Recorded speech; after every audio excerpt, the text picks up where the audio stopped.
Les voy a pedir que hoy día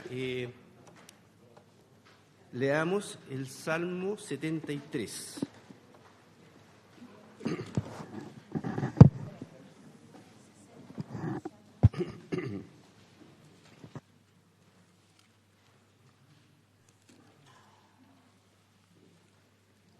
Salmo 73. Y puestos en pie, leamos todos juntos este salmo.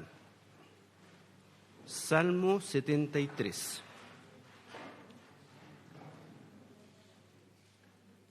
Leamos, dice: ciertamente bueno es Dios a Israel, a los limpios de corazón, mas yo casi se deslizaron mis pies, por poco resbalaron mis pasos, porque tuve envidia de los insensatos, viendo la prosperidad de los impíos. Porque no hay ataduras para su muerte, antes su fortaleza está entera. No están ellos en el trabajo humano, ni son azotados con los otros hombres. Por tanto, soberbia los corona, cúbrense de vestido de violencia. Sus ojos están salidos de gruesos, logran con creces los antojos del corazón. Soltáronse y hablan con maldad de hacer violencia, hablan con altanería. Ponen en el cielo su boca y su lengua pasea la tierra. Por eso su pueblo vuelve aquí y aguas de lleno le son exprimidas. Y dicen: ¿cómo sabe Dios? ¿Y hay conocimiento en lo alto? He aquí estos impíos, sin ser turbados del mundo, alcanzaron riquezas. Verdaderamente en vano he limpiado mi corazón y lavado mis manos en inocencia. Pues he sido azotado todo el día y empezaba mi castigo por las mañanas. Si dijera yo, discurriré de esa suerte, he aquí habría negado la nación de tus hijos. Pensaré pues para saber esto. Es a mis ojos duro trabajo, hasta que he venido al santuario de Dios, entenderé la postrimería de ellos. Ciertamente lo has puesto en deslizaderos, en asolamientos los harás caer. Como han sido asolados, cuán en un punto, acabáronse, fenecieron con turbaciones. Como sueño del que despierta, así, Señor, cuando despertares, menospreciarás sus apariencias. Desazónese a la verdad mi corazón, y en mis riñones sentía punzadas. Mas yo era ignorante y no entendía, era como una bestia acerca de ti. Con todo, yo siempre estuve contigo, trabaste de mi mano derecha. Hasme guiado según tu consejo, y después me recibirás en gloria. ¿A quién tengo yo en los cielos? Y fuera de ti nada deseo en la tierra. Mi carne y mi corazón desfallecen, mas la roca de mi corazón y mi porción es Dios para siempre, porque he aquí los que se alejan de ti perecerán. Tú cortarás a todo aquel que fornicando de ti se aparta. Y en cuanto a mí, el acercarme a Dios es el bien. He puesto en el Señor Jehová mi esperanza para contar todas sus obras. Oremos. Bendito Dios y Padre Celestial, agradecemos, Señor, por tu infinito amor y por, Señor, la oportunidad nueva que tú nos das de poder congregarnos en tu nombre y de poder también estudiar tu palabra. Te ruego, Señor, que tu Espíritu Santo esté obrando poderosamente en cada uno de nuestros corazones. Que, Señor, permita que nos concentremos en tu palabra, que tú quites toda aquella distracción, Señor, que pueda en estos momentos estar afectándonos y no permitir, Señor, que pongamos, Señor, todos nuestros sentidos en el estudio de tu palabra. Te ruego, Señor, que tú obres para que ella pueda producir frutos en abundancia en cada uno de nosotros y sea de motivo y bendición para cada uno de nosotros. Te lo ruego, Señor, todo esto en los méritos de Jesús, nuestro Salvador. Amén. Asiento. Hace un tiempo atrás prediqué justamente acerca de este salmo, pero eran las predicaciones que uno hacía en Zoom. No sé si ustedes se acuerdan, o será demasiado pretencioso de mi parte que ustedes se acuerden de una predicación dada en Zoom ya hace 3 años. Entonces, por lo mismo, vamos a recordarla hoy día un poco, pero a manera de estudio. En esa oportunidad yo les conté una anécdota que tuve cuando yo era niño, iba en cuarto básico, y se había inaugurado Fantasilandia.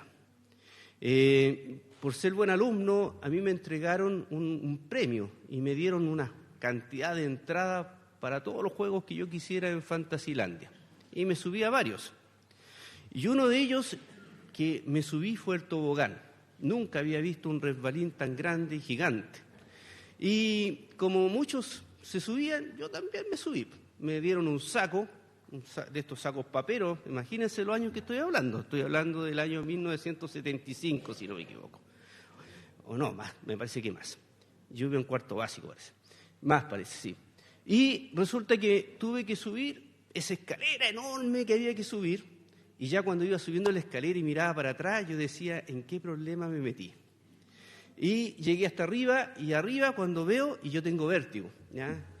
Sufro de vértigo, entonces, cosa que yo veo a una altura, inmediatamente la guata, se me aprieta todo, y la verdad es que no tolero la altura. Los que tienen vértigo deben saber lo que yo siento. Y llego atrás, arriba, y miro, ¡oh, qué terrible! ¿Ya? Y todos estaban ahí y como que empujaban para que uno se fuera sentando, y yo ahí que me senté, puse mi saquito, me senté y que me tiraba, que no me tiraba, que me tiraba, que no me tiraba, hasta cuando una mano amiga de atrás, ¡bum!, me empujó. Y cuando yo iba en ese tobogán, porque la primera cosa es así la primera, para que uno tome vuelo, ¿ah? Y yo iba terriblemente para abajo, ¿ya? Y ahí nada me detenía. ¿Ya? Llegué como sea, creo que llegué primero que el saco. Llegué yo, después llegó el saco, abajo. Fue una experiencia que después no quise repetir nunca más, salvo después cuando fui joven y tuve la ocurrencia de salir con los jóvenes de la iglesia y fuimos al Cerro San Cristóbal, que también había un tobogán, ¿ya? Pero que era mucho más chico, ¿ya? Era como la mitad del de Fantasilandia, pero también tuve el mismo problema, ¿ah? Alguien me tuvo que empujar para tirarme del tobogán. Pero cuando uno va por el tobogán, ya no puede detenerse, ¿ya? Llega un momento que ya no hay forma de volver atrás, y la única manera es llegar abajo, y de la manera en que uno llegue, ¿ya? Abajo. Bueno, he traído esto a colación porque este salmo un poco nos está hablando de esto, que cuando uno está en una posición que cae, es muy difícil poder detener la caída. Si no fuera por la mano poderosa del Señor, que nos toma, como dice este salmo, ¿cierto?, y nos aprieta de tal manera, o nos sostiene de tal manera, que impide esa caída. Pero cuando nosotros damos lugar a esta caída, cuando nosotros vamos subiendo por la escalera, que ese es un momento para arrepentirse y devolverse. No importa pasar la vergüenza, ¿cierto?, que todos vayan para arriba y yo vaya para abajo, por la escalera, pero es la única manera. Pero cuando ya estamos en ese tobogán y nos deslizamos, si no es por la mano poderosa del Señor que nos hace, es imposible que nosotros no lleguemos al final de una manera desastrosa. Este salmo, el autor es Asaf, quien tenía un cargo espiritual, era un líder levita, y que había sido puesto por David para poder ministrar allí en el tabernáculo. Encontramos algunas referencias de Asaf, ¿cierto? Si ustedes leen primeramente este salmo, dice arriba, Salmo de Asaf. Él tiene varios salmos, ya desde el 72 al 82 más o menos, son salmos que él escribió, este hombre, y que en el primer libro, primero de Crónicas, 16 nos dice lo siguiente, en el 4 y 5 de estos versículos. Y puso delante del arca de Jehová ministro de los levitas para que recordasen y confesasen y lo hacen a Jehová Dios de Israel. Asaf, el primero, el segundo después de él, Zacarías, Jehiel, Seminaramoch, Jehiel, Matitías, Eliab, Benaías, Obed-edom y Jehiel, con sus instrumentos de salterios y arpas. Mas Asaf hacía sonido con címbalos. Él era un levita cuyo nombre significaba unir, pues él debía unir al pueblo en la adoración a Dios.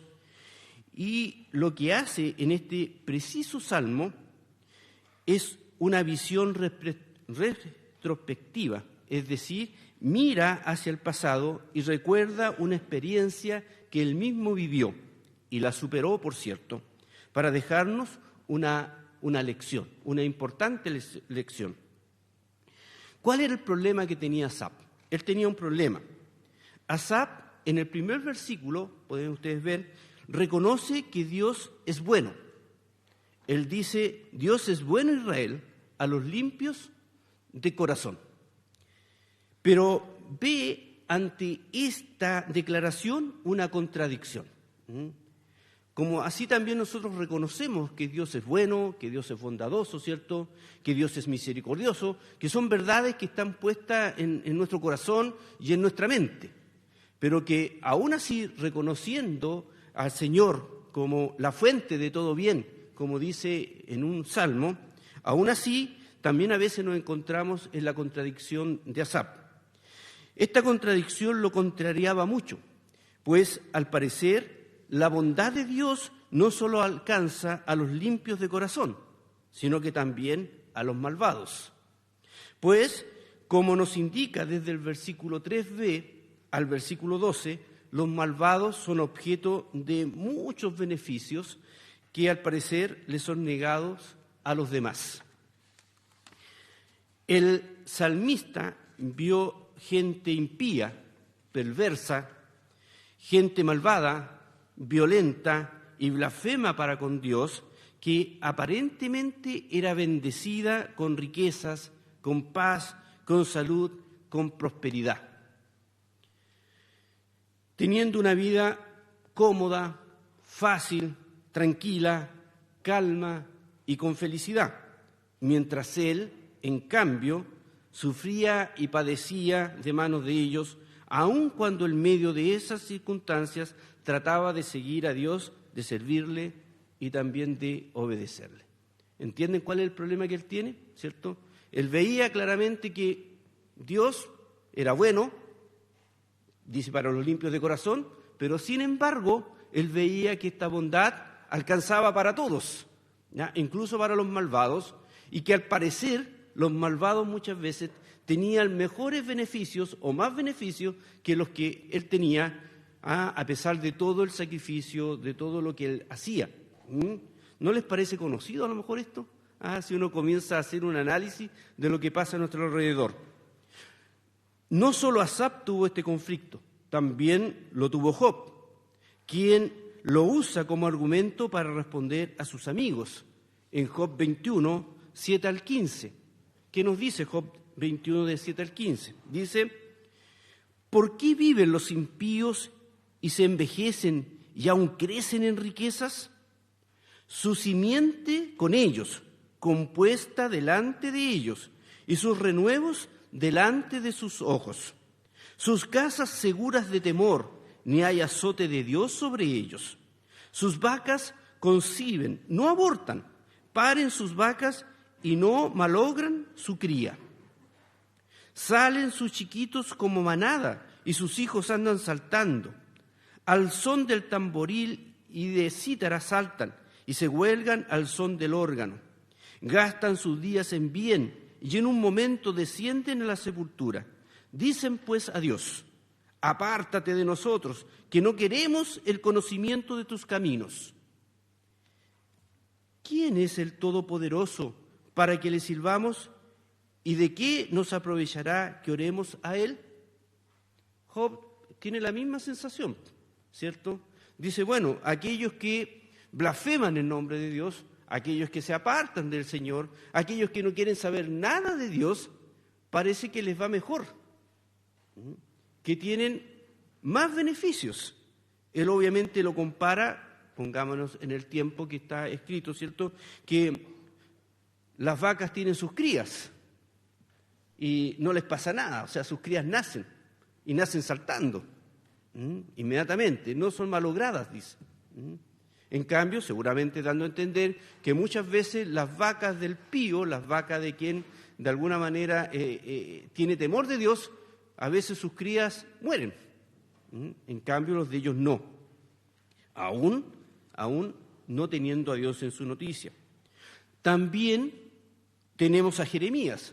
Recuerden ustedes que Jeremías fue un profeta del Señor, quien coincidió con la decadencia, la caída y deportación del reino de Judá, que era cuando se dividió el reino, ¿cierto?, en Israel, se dividió en dos partes, una que estaba en el norte, que fue Israel, y otra que estaba en el sur, que fue gran parte, bueno, era la tribu de Judá, más otras dos tribus muy pequeñas que conformaron el reino del sur. Ellos fueron deportados por los babilonios alrededor del año 586 a.C., siendo ellos el pueblo de Dios, el pueblo de la promesa, del pacto, y Jeremías, reconociendo la justicia de Dios, dice lo siguiente: justo eres tú, oh Jehová, aunque yo contigo dispute, hablaré empero juicios contigo. ¿Por qué es prosperado el camino de los impíos y tienen bien todos los que se portan deslealmente? Plantástelos y echaron raíces, progresaron e hicieron fruto. Cercano estás tú en sus bocas, más lejos de sus riñones, nos dice Jeremías 12, 1 y 2. Nuevamente Jeremías está exponiendo lo mismo. Es decir, bueno, tu pueblo, al que tú escogiste, ¿cierto?, el pueblo que te alaba, el pueblo que te teme, que la verdad es que no era tan cierto en aquel tiempo, que por eso el Señor finalmente los castigó, ¿cierto?, y se los llevaron cautivo a Babilonia, pero era el pueblo de Dios, fue llevado cautivo, y sin embargo aquellos pueblos que no tenían a Dios, ¿cierto?, eran prosperados. Entonces es la misma visión que nos está presentando acá Jeremías. Esto muchas veces también lo podemos apreciar nosotros. Parece que aquellos que no son creyentes y menos hijos del Señor tienen mayor prosperidad y les va mejor en la vida que a los hijos de Dios. ¿Es así o no? Evidentemente pareciera que es así. Por lo menos no se tienen que levantar el día domingo tempranito para estar acá, ¿cierto? Están durmiendo ahora, muchos de ellos están durmiendo y nosotros estamos acá. Pero lejos de ser algo que nos lleve a envidia por ellos, debería llenarnos de gozo el estar acá. ¿Amén? ¿Cierto? Asaf describe este bienestar de la siguiente forma. Ellos tienen prosperidad. Los malvados tienen prosperidad. Eso lo podemos ver en la parte B del versículo 3 del Salmo 73. Dice, viendo la prosperidad de los impíos. Sin lugar a dudas que los impíos prosperaban, les iba bien. También lo presenta con respecto a la aparente paz de los malvados. Ellos parece que no tienen conflicto, parece que viven tranquilos, siempre están en paz. Eso lo podemos ver en el versículo 4, que nos dice, porque no hay ataduras para su muerte, antes su fortaleza está entera. Ellos parece que ni siquiera tienen problemas para morir. Parece que lo hacen en paz, lo hacen tranquilos. También nos habla de que ellos tienen una vida sin problemas, en el versículo 5, aunque sabemos que difícilmente una persona no tenga problemas, pero está hablando que ellos tienen una vida sin problemas. No están ellos en el trabajo humano, dice el versículo 5, no están ellos en el trabajo humano, ni son azotados no son azotados con los otros hombres. Parece que ellos no tienen los problemas que tienen las personas normales, ¿ya? No son azotados con el trabajo. Entonces tienen una vida sin problemas, ¿ya? No tienen necesidad de nada, podríamos decir en los tiempos actuales, ¿cierto? No hay necesidad que tengan. Recuerden también que los salmos es una forma poética, ¿cierto? Son cantos, por lo tanto también acá hay muchos recursos de exageración, porque el negar que una persona que tiene dinero o que tiene mucha riqueza no tenga problemas es difícil. Ya el tener mucho dinero ya es un problema. El tener muchas cosas ya es un problema. Sobre todo en los tiempos actuales, ¿cierto?, donde hay tanta inseguridad, tanta incertidumbre, el cuidar esas cosas ya es un problema. O sea, ya tienen problemas. Algunos están diciendo que es un problema que me gustaría tener, ya, pero es un problema. Aún así es un problema. Entonces, para hacer también hincapié de que efectivamente el salmista está hablando, pero también está usando un lenguaje poético para resaltar la idea que él quiere manifestarnos. Además, nos dice que hay abundancia, que ellos tienen abundancia. Eso lo encontramos en el versículo 7 y en el versículo 12. Versículo 10 dice, sus ojos están salidos de gruesos. ¿Qué significa eso? ¿Que están salidos de gruesos? Este es algo que yo no quisiera tener.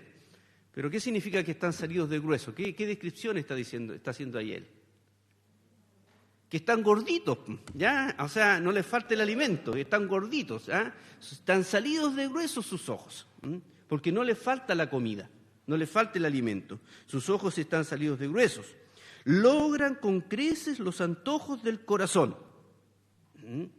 O sea, lo que ellos quieren, lo tienen. Eso es lo que está diciendo acá. Todos los antojos que pudiéramos tener. Es que yo quisiera tener tal cosa. Listo, ahí está. Es que yo quiero viajar a tal lugar. Ahí está. Logran con creces los antojos del corazón. Todo lo tienen, no tienen necesidad. El versículo 12 nos dice lo siguiente. He aquí estos impíos, sin ser turbados del mundo, alcanzaron riquezas. Entonces Asaf está diciendo, bueno, estas personas que no te temen, Dios, que no tienen a Dios en su noticia, tienen un mejor pasar que los que sí tememos a Dios, en forma personal, que yo. Eso es lo que está diciendo Asaf, que yo. A ellos les va mejor que a mí. Además, dado toda esta situación, de toda esta abundancia, de todo lo que ellos tienen, ¿cierto? Su corazón dice que se llena de soberbia. Se llenan de soberbia. Eso nos dice el versículo 6 y del 8 al 11, que nos dice, por tanto, soberbia los corona, cúbrense de vestido de violencia. El versículo 8 nos dice lo siguiente, soltáronse y hablan con maldad de hacer violencia, hablan con altanería, ponen en el cielo su boca y su lengua pasea la tierra. Por eso su pueblo vuelve aquí y aguas de lleno les son exprimidas. Y dicen, ¿cómo sabe Dios? ¿Y hay conocimiento en lo alto? Es decir, comienzan a blasfemar, ¿cierto?, de Dios, porque como lo tienen todo, ¿cierto?, ellos consideran que no necesitan a Dios. Y hay en ellos soberbia. Todo este cuadro ya es lo que pinta Asaf. Y dice, bueno, Dios es bueno, ¿cierto? Dios, ciertamente, bueno es Dios a Israel, a los limpios de corazón. Pero sin embargo, yo veo esto, que Dios es bueno, pero bueno que los que no son limpios de corazón, con aquellos que blasfeman en el nombre del Señor, aquellos que no temen a Dios, también es bueno. Y eso es, de alguna manera, el problema que tiene Asaf. Ahora, lo advertido por Asaf trajo un triste y peligroso pensamiento a su mente. Asaf comenzó a subir por esta escalera del tobogán. En estos momentos, cuando él está mirando y está diciendo y está viendo la prosperidad de los impíos y lo comienza de alguna manera a turbar, él está subiendo por esta escalera y se está acomodando con el saco ahí, en la puntita. Así de peligroso es lo que está haciendo Asaf. ¿Y cuál fue la reflexión que sacó Asaf en el versículo 13? ¿Qué dice el versículo 13? ¿Alguien lo puede leer?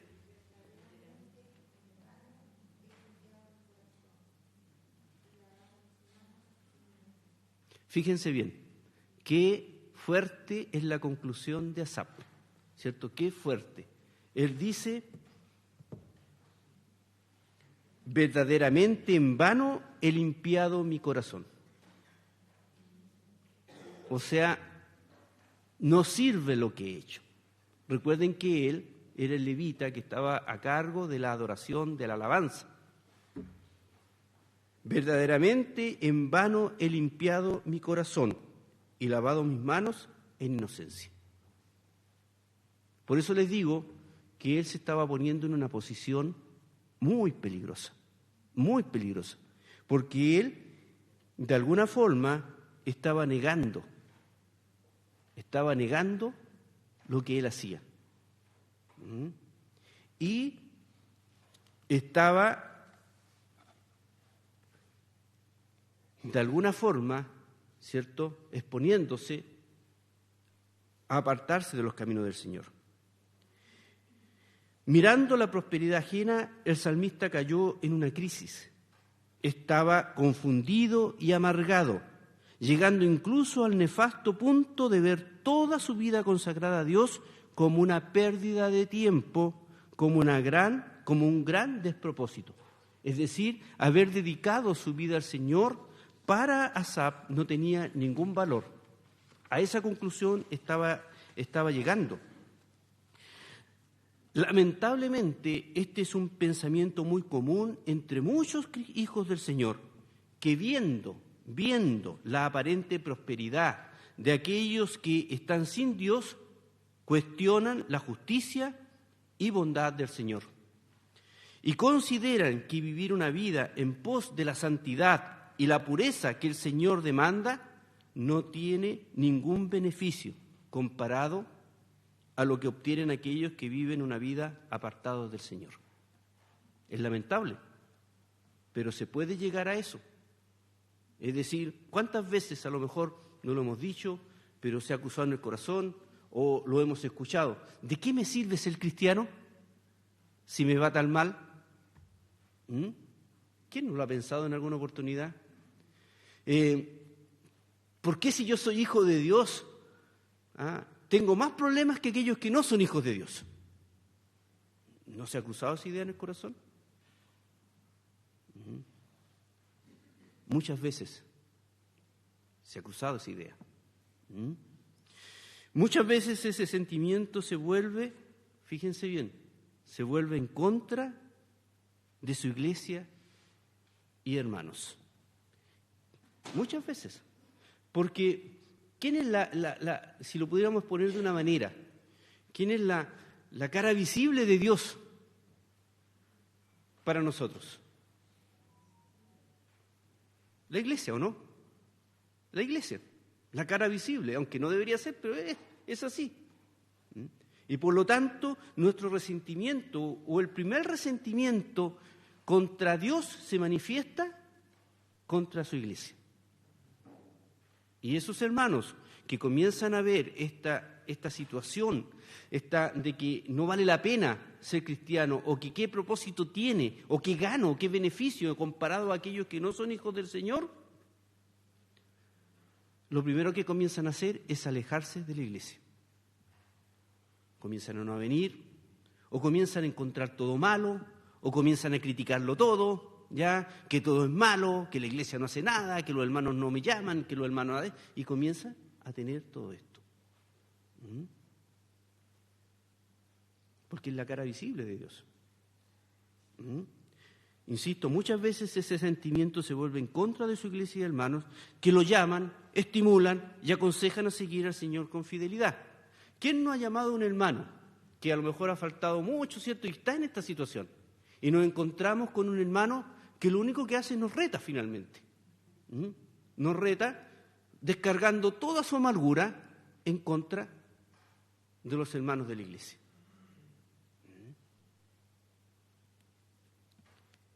¿Cuántos de ellos abandonan el camino del Señor para volverse a su vómito? Como dice allí los evangelios. ¿Qué dice? Y vuelve el perro a su vómito. Es decir, fueron sacados por el Señor del lugar en que se encontraban, fueron sacados, o mejor dicho, fuimos sacados del barro cenagoso, como dice allí el Salmo, el rey David, de todo aquello que nos contaminaba, de todo aquello que ofende al Señor, donde estábamos llenos de llagas podridas de la lepra del pecado, y el Señor nos pone en su roca firme, pero muchas veces cuando vienen estos sentimientos, volvemos al mismo lugar que el Señor nos sacó. Y así tener, dice, el disfrute de los bienes y placeres de este mundo. Tener lo que ellos tienen, tener lo que me estoy perdiendo. ¿Cuántos de ellos vuelven al Señor después de mucho tiempo, con la amargura en sus corazones, vidas desperdiciadas en los afanes de este mundo? ¿Tenemos nosotros alguna experiencia, algún testimonio de cuántos hermanos, después de mucho tiempo que no los vemos en la iglesia, vuelven a la iglesia? Pero vienen con unas vidas destrozadas, con vidas que han visto cómo el mundo los ha tratado y finalmente se encuentran, sobre todo hermanos que después se han ido jóvenes, se han casado, han tenido familia, con hijos y vuelven con sus hijos. Porque el Señor está allí, está en el corazón. El Espíritu Santo sigue redarguyendo para la gloria del Señor y los trae, pero los trae con vidas realmente destrozadas en términos espirituales, destrozadas. Y lo único que quieren es que sus hijos no hagan lo mismo que ellos. Y eso es muy común. Pero ¿por qué pasa eso? ¿Por qué nos apartamos? Sobre todo la iglesia, porque no hemos querido apartar del Señor. Aunque no pretendo explicar el porqué de estas situaciones aparentemente injustas, lo que hemos hablado anteriormente, solo puedo decir que el Señor sí es bueno y sí es justo. Y eso debe quedar siempre presente, hermano, en nuestro corazón. El salmista, insisto, comenzó explicando algo que le había pasado y que él ahora lo traía para que sirviera como testimonio, para que nosotros también pudiéramos aprender de esto. Y él comienza diciendo, ciertamente Jehová es bueno a Israel. Y esa es una verdad que siempre tiene que estar presente en nuestras vidas y en nuestros corazones. Jehová es bueno y justo. El Salmo 25:8, ¿qué nos dice? Bueno y recto es Jehová. Si lo pudiéramos, ese recto lo podemos interpretar de otra manera, es bueno y justo. Bueno y justo es Jehová. Por tanto, Él enseñará a los pecadores el camino. Jeremías nos dice allí en Lamentaciones, las misericordias de Jehová, ¿qué dice? Nuevas son cada mañana. Nuevas son cada mañana las misericordias de Jehová. Es decir, el Señor es misericordioso. La misericordia y la bondad de Dios son un aspecto de la bondad, entendiéndose como Dios bueno, como debería ser. Ahí está el amor, está la paciencia, la gracia, la misericordia. Dios es bueno, misericordioso, paciente, piadoso, amor. El amor, porque Él comunica su bondad a sus hijos por medio del amor. Y la expresión más alta del amor de Dios está en que Él nos amó de tal manera que entregó a su Hijo para que diera su vida por cada uno de nosotros. Allí está la expresión de su amor. Pero también Dios es justo. No dejará pasar el pecado. Nuestros pecados han sido perdonados, es cierto, pero no pasados por alto. Esa es una verdad que tenemos que tener muy presente. Nuestros pecados han sido perdonados, pero no han sido pasados por alto.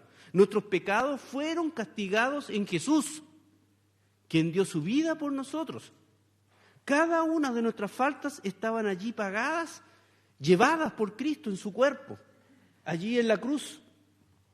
Y Cristo pagó por nosotros. Por eso allí en Romanos se nos dice que hemos sido justificados. Hemos sido declarados justos. No que seamos justos. Es muy distinto. Hemos sido declarados justos. ¿Por qué? Porque somos vistos a través de la justicia de Cristo. Cristo es el justo. Y esa justicia se nos imputa a nosotros. Se nos imputa a nosotros. La justicia de Dios se manifiesta, por lo tanto, en que el pecado fue castigado. Y la misericordia de Dios se manifiesta en que se nos imputa esa justicia a nosotros, en Cristo. Entonces, aunque no quisiera extenderme en esto, ¿cierto? Dios es bueno y justo. Y eso siempre tiene que estar en nuestro corazón y en nuestra mente. El problema de Asaf no fue el conflicto entre la bondad y justicia de Dios. Él lo tenía claro. El problema que este hombre tuvo lo expresa con toda claridad en el versículo 2 y 3 de este salmo. ¿Cuál era su problema? Dice, porque tuve envidia de los insensatos, viendo la prosperidad de los impíos, dice el 3. Y el 2, por poco resbalaron mis pasos. Por poco resbalaron mis pasos. O sea, casi me empujaron por el tobogán. Por poco me deslicé por ese tobogán. ¿Por qué? Porque tuve envidia. Porque tuve envidia de los insensatos, viendo la prosperidad de los impíos. Permitió que la envidia entrara en su corazón al mirar con los ojos carnales las cosas terrenales que veía a su alrededor. La envidia es el veneno que ha ocasionado y motivado las mayores desgracias en la humanidad. Y ese sentimiento estaba invadiendo el corazón de Asaf, de la misma manera que hoy pasa en muchos cristianos. La envidia. La envidia, ¿cierto?, es ese deseo de tener lo que tienen los demás. La envidia es esa tristeza y amargura que trae el hecho de querer tener lo que tienen los demás. Pablo nos advierte en Gálatas que la envidia es parte de la carnalidad con que debemos luchar a diario. Nos dice, y manifiestas son las obras de la carne, que son adulterio, fornicación, inmundicia, disolución, idolatría, hechicerías, enemistades, pleitos, celos, iras, contiendas, disensiones, herejías, y después dice, envidias. Fíjense bien, que incluso pone envidias antes de homicidios, borracheras, banqueteos y cosas semejantes a estas, de las cuales os denuncio, como ya os he anunciado, que los que hacen tales cosas no heredarán el reino de Dios. Eso se encuentra en Gálatas capítulo 5, que tenemos allí, que pone justamente como fruto de la carne, como manifestación de la carne, del hombre, cierto, viejo que está en nuestro interior, pone a la envidia. La envidia. La envidia de Asaf por aquellos que, según él, no debían tener los mismos o mayores beneficios que él mismo. Es decir, Asaf lo que está diciendo, mira, yo que sirvo al Señor tengo menos beneficios que ellos. Yo debería tener esos beneficios. Ahí se está manifestando su envidia. Lo puso en una posición de enojo, amargura e incluso de cuestionamiento de la justicia de Dios. Dios no es justo, porque permite que esos que no le temen tengan mejores beneficios que yo, que les vaya mejor que yo, que tengan el viaje que yo no tengo, por decir algo. O que sus hijos estén en un mejor colegio, si es que yo lo pongo en la actualidad. La envidia. Es triste que la envidia, lo que es un pecado ante Dios, perturbe la vida de algunos hijos e hijas de Dios. Es triste. Es malo que un cristiano tenga envidia de las bendiciones que el Señor en su soberana voluntad quiso dar a otro de sus hijos. Sabemos, ¿cierto?, que el Señor también bendice a sus hijos, ¿o no? Bendice. ¿Cuántas bendiciones tenemos nosotros? ¿Cuántas bendiciones? Si es cosa que miremos nuestro pasado. ¿Cuántos de los que estamos aquí venimos de la pobreza? Y cuando estoy hablando de la pobreza, pobreza, es decir, no tener a veces un plato de comida. ¿Cuántos de los que estamos aquí tuvimos que compartir la cama con el hermano o con los hermanos? Venimos de la pobreza. ¿Y el Señor dónde nos tiene ahora? ¿Cuánta bendición de parte del Señor? El Señor bendice a sus hijos. Siempre nos ha bendecido. ¿Cómo podría ser con una bendición de prosperidad económica? Lo que evidentemente se reflejará en los bienes que se tengan, o en la posición social, o en los estudios. ¿Cuántos de los que estamos aquí somos primera generación de universitarios? ¿Cuántos de los que estamos aquí vamos a tener la bendición de que nuestros hijos también estudien en la universidad? Cosas que no estaban antes. Son bendiciones. Pero seguramente también algunos hermanos no tendrán esa posibilidad. Y hay hermanos que también aún siguen viviendo así. Muchas veces también hay envidia entre hermanos que se manifiesta. Es que el hermano tanto, mira, viaja. Es que el hermano tanto tiene esto, que tiene esto otro. Y tal vez en el corazón se comienza a anidar ese sentimiento de que yo también quiero eso. Pero no a lo mejor que produciendo alegría, sino que pena en nuestros corazones porque yo no puedo tener eso. El Señor, si bien es cierto, nos bendice, pero seguramente a otros ha bendecido más que a uno, entre comillas, ¿cierto? Pero eso es en su soberana voluntad, porque Él así lo ha querido. ¿Cuál debería ser la reacción de un hijo de Dios frente a eso? Un verdadero gozo por el hermano. Y eso tiene que nacer del corazón, y eso lo pone Dios, porque eso es fruto del Espíritu Santo. Dice que el fruto es caridad, paz, ¿cierto? Tolerancia, benignidad, todo lo que no es los frutos de la carne. En otro lugar dice que el cristiano debe buscar todo lo bueno, todo lo de buen nombre. Si hay virtud en eso, si hay virtud alguna, dice, en esto pensad, en esto pensad. Pero eso no es natural. Eso no nace de nosotros como algo que viene. No, eso es algo que pone el Señor en el corazón del Hijo regenerado por el Espíritu Santo. Y eso es lo que tenemos que nosotros ansiar y querer.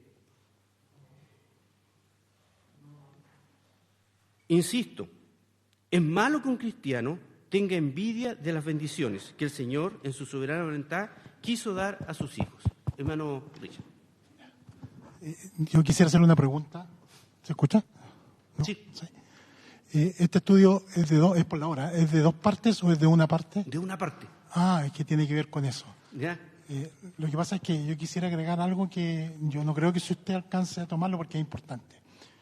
Lo que está mostrando Asaf aquí, básicamente, es cómo estaba el pueblo de Israel, o sea, el pueblo de Judá en el sur, ¿cierto?, en estos tiempos. O sea, no. si Asaf, que fue el primer sacerdote puesto por David, estaba en este tobogán y viviendo esta experiencia, me imagino el resto.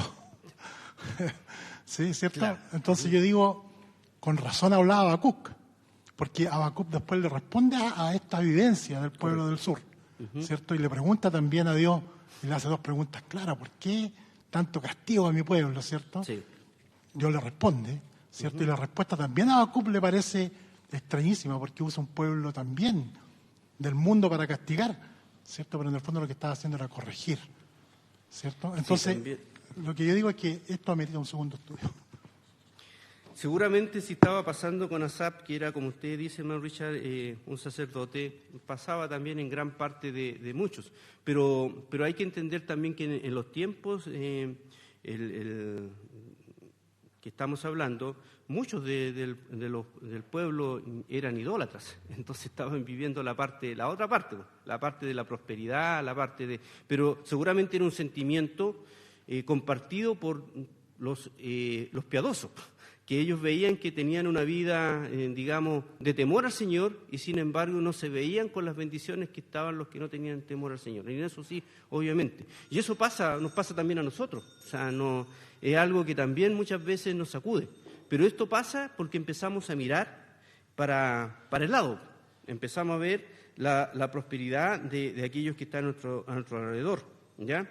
Insisto, es muy malo que nosotros tengamos envidia de nuestros propios hermanos a causa de la prosperidad que ellos tengan, pero, ¿ya? Es aún más malo que un verdadero hijo de Dios envidie a los impíos. ¿Ah?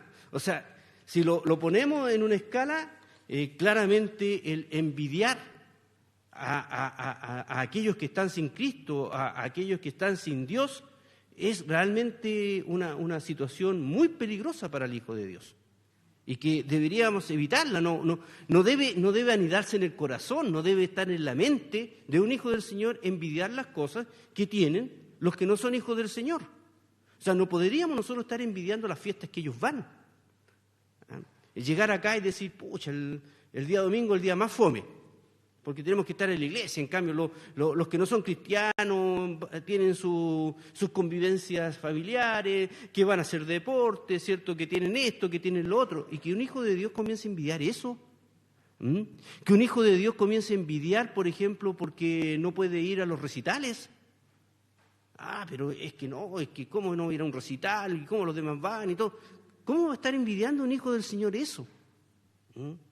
¿Cómo un hijo del Señor va a estar envidiando todo aquello que lo aparta de las cosas del Señor? O sea, se puede llegar a una situación como esa si la envidia cae dentro de nuestro corazón. Por eso es tan peligroso la posición en que este sacerdote se estaba poniendo, porque estaba envidiando aquello que tenían los impíos. Esa es la posición que estaba. Dice en Proverbios 24, no tengas envidia de los hombres malos, ni desees estar con ellos, porque su corazón piensa en robar, e iniquidad hablan sus labios. Si el Señor nos advierte que no podemos nosotros envidiar ni desear las cosas que tienen o hacen aquellos que no son cristianos, debemos apartarnos de ello. Y si nosotros comenzamos a ver que eso está en nuestro corazón, es porque debemos, delante del Señor, confesarlo y decir, Señor, líbrame porque estoy a punto de caer, estoy a punto de deslizarme. Bueno, pero no los quiero dejar sin la solución, ¿cierto? Porque ese es el problema. Veamos en estos minutitos que nos quedan cuál es la solución, cuál es la respuesta. Vamos a ver cómo Asaf salió de la tentación, cómo salió de esta crisis. Él necesitaba y buscaba respuesta, y halló la única y gran respuesta. A partir del versículo 15 empezamos a notar un cambio de actitud. Su perspectiva cambió cuando se centró, se redirigió y se enfocó en Dios, en su presencia, en definitiva, en Él. Ahí cambió. Él estaba mirando las cosas en forma humana.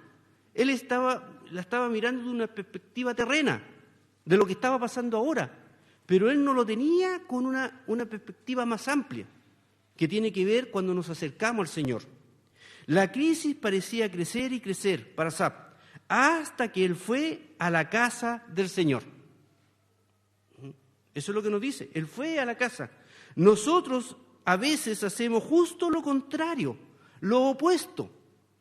Es decir, estoy mal, no entiendo esto, ¿y qué es lo que hago? Dejo de asistir a la casa del Señor, al templo, a la reunión de la iglesia, columna y baluarte de la verdad según la palabra de Dios. Tengo cualquier dificultad como esta y lo más fácil es dejar de ir a la iglesia. ¿Qué hizo Asaf?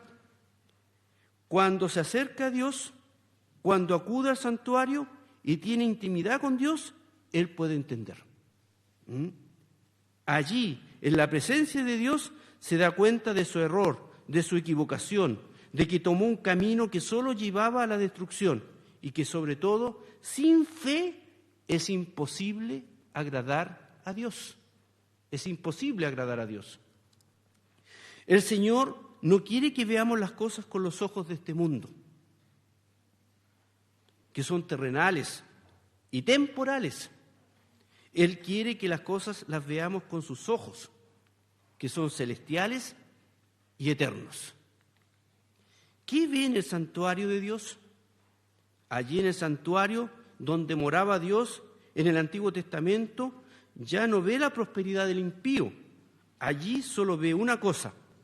¿Qué es lo que ve Asaf? Ve la gloria de Dios. Ve la gloria de Dios. Cuando Dios está en el centro de nuestra visión, es cuando vemos las cosas tal cual y como son. Antes las vemos en forma engañosa. Pero solamente cuando estamos en la presencia del Señor, vemos las cosas como son. Ahora ve la realidad. ¿Qué realidad? La que se nos presenta desde el versículo 18 hasta el 20. La realidad del impío, lo que le espera, es decir, que los impíos se encuentran en una aparente prosperidad y bienestar. Pero de repente, cuando menos se enteren, estarán desolados, en una eterna ruina y consumidos por el terror, a no saber a que se arrepientan y pongan su fe en Cristo. Aunque ahora prosperen materialmente, aunque gocen de cierto bienestar, de poder, de estatus, hay un fin terrorífico para todo aquel que está separado de Dios o de Cristo, pues nada podemos hacer sin Él, alejados de Él. Las personas de este mundo podrán prosperar todo lo que quieran, y más aún, pero si no tienen a Dios, y eso es, y se consigue únicamente en Cristo, son desaventurados, miserables, ciegos y desnudos, dice la palabra del Señor. O sea, son pobres. Si lo miramos desde un punto de vista, son pobres. Y esta situación, lejos de producirnos envidia, eso es lo que estamos diciendo. O sea, si usted, hermano, está envidiando un hermano a un impío, está envidiando una situación triste. Está envidiando una situación que lo va a llevar a la perdición a esa persona. ¿Eso es lo que está envidiando? Y esta situación, lejos de producirnos envidia, lo que debe producir en el cristiano es compasión por aquellos que están muertos en delitos y pecados. Debe producir un sentimiento de urgencia en la predicación del Evangelio, llevando las nuevas de salvación a aquellos que están sin Cristo. Asaf reconoce su error y que estaba como una bestia, dice. Estaba como una bestia ignorante al mirar las cosas en forma terrenas. Es la intimidad con Dios expresada en el estudio de su palabra, la oración, la adoración y la comunión con nuestros hermanos, en donde cultivamos un verdadero conocimiento y elevamos nuestra mirada para dejar de ser ignorantes. Dejar de ser ignorantes. Si habéis pues resucitado con Cristo, nos dice Pablo, buscad las cosas de arriba, donde está Cristo sentado a la diestra de Dios. Poned la mira en las cosas de arriba, no en las de la tierra, porque muertos sois y vuestra vida está escondida con Cristo en Dios. Las personas de este mundo pueden tener riquezas, gozar de beneficios, negados a muchos, tener bonitas y enormes mansiones, visitar muchos lugares que a lo mejor nosotros también queremos visitar y que muchos de nosotros solo miraremos por fotos, cuando las publiquen en el Facebook, ¿cierto? Ellos, y en todas las redes sociales y vemos cómo se están sacando fotos y nosotros decimos, ¡ay, cómo me gustaría estar a mí ahí! Insisto, pero si eso se manifiesta en una envidia en nuestros corazones, eso está malo. Qué bueno que esa persona esté allí, qué bueno que esté disfrutando. Pero mejor sería que esa persona fuera alcanzada por el Señor Jesucristo. Pero los hijos de Dios tenemos al Señor, que es nuestra riqueza. Y esto, hermanos, debería ser algo que debe estar en nosotros. Nosotros tenemos al Señor, que es nuestra riqueza. ¿Es el Señor tu riqueza? ¿Es el Señor tu bien eterno? Quiere el Señor que la pregunta de Asaf en el versículo 25 sea algo que podamos responder nosotros también. ¿Qué dice? ¿A quién tengo yo en los cielos? Fíjense bien esta pregunta. ¿A quién tengo yo en los cielos? Y la respuesta a mí siempre me emociona. ¿Cuál es la respuesta de Asaf? Dice, y fuera de ti nada deseo en la tierra. Y fuera de ti nada deseo en la tierra. Qué hermosa respuesta, ¿no? ¿Es nuestra respuesta? ¿Quiere el Señor que sea así? Si en nuestro corazón solamente tengo el deseo de Dios, de su palabra, de su guía, de su presencia en mi vida, de que Él venga pronto a buscarnos, que Él venga a sacar a la iglesia de este lugar de sufrimiento, si ese es mi deseo, le aseguro que no voy a envidiar la casa, el auto, ni el viaje, ni la prosperidad, ni la salud, ni la belleza. Ni la belleza de nadie y de nada. Porque el Señor lo es todo. Y eso es justamente el antídoto, la solución para no deslizarse por este tobogán de la envidia y comenzar a renegar del nombre del Señor y también de renunciar a la iglesia. Que el Señor les bendiga.